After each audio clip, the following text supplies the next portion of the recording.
আমি কত লোকের হাতে পায়ে ধরি শুধু আমার স্বামীর মুখ কান দেখার জন্যে। খালি কয় মরি গেছে, খালি কয় মরি গেছে, আমাকে সেটাও দেখায় না, আর বেটা কো দেয় না।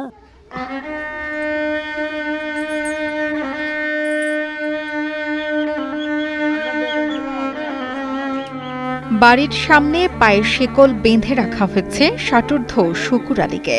২৬ বছর বয়সী ছেলের মৃত্যুর খবর শুনে মানসিক ভারসাম্য হারিয়ে ফেলেন এই বাবা।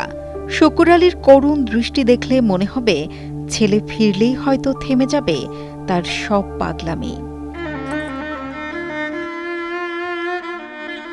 পরিবারের দুঃখ ঘোচাতে ২০২২ সালে সৌদি আরবে পাড়ি জমান শুকুর আলীর বড় ছেলে সাইফুল ইসলাম।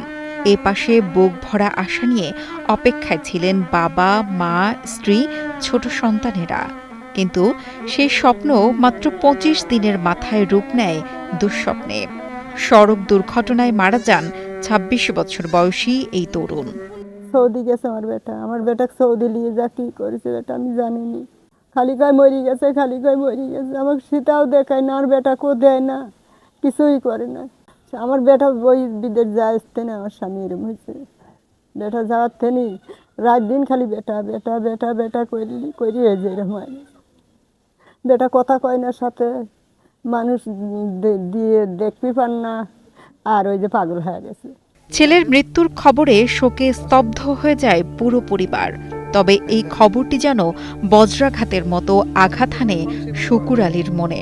মানসিক ভারসাম্য হারিয়ে ফেলেন তিনি। এরপর থেকে পায়ে শেকল বেঁধে রাখা হয় শুকুর আলীকে যেন হারিয়ে না যায়। আমার চাচা এই অবস্থায় শিকল দিয়ে বাঁধি রাখে, যাতে আমার চাচা কোনো জায়গায় না যাইতে পারে। ঘরে বাঁধি রাখে, খাওয়া দাওয়া ওই শিকল অবস্থায় থাকে। যদি কোনো সময় সাইড দেওয়া হয়, শিকল খুলে দেওয়া হয়, তাহলে দেখা যায় যে কোনো জায়গায় চলে যায়, আবার তাকে খুঁজে আনা লাগে।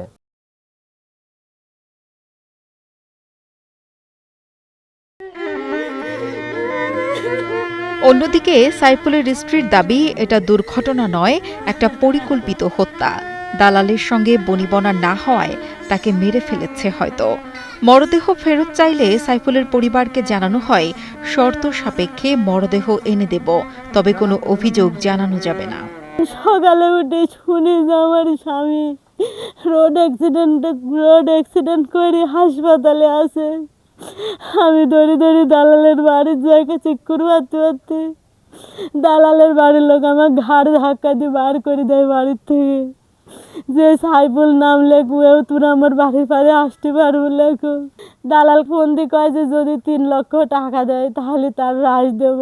আমি কত লোকের হাতে পায়ে ধরি শুধু আমার স্বামীর মুখ কান দেখার জন্যে।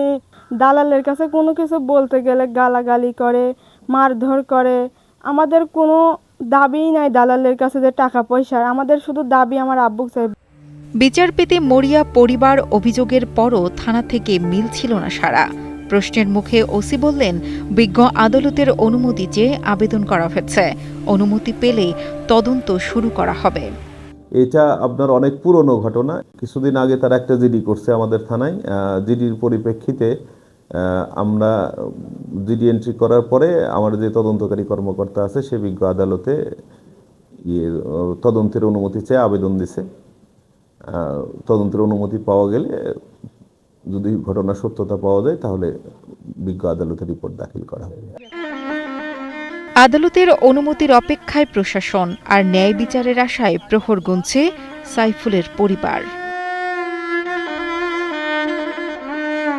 মোহাম্মদ রাজীব জোয়ারদারের পাঠানো তথ্য ও ভিডিও চিত্রে ডেস্ক রিপোর্ট, কালের কণ্ঠ।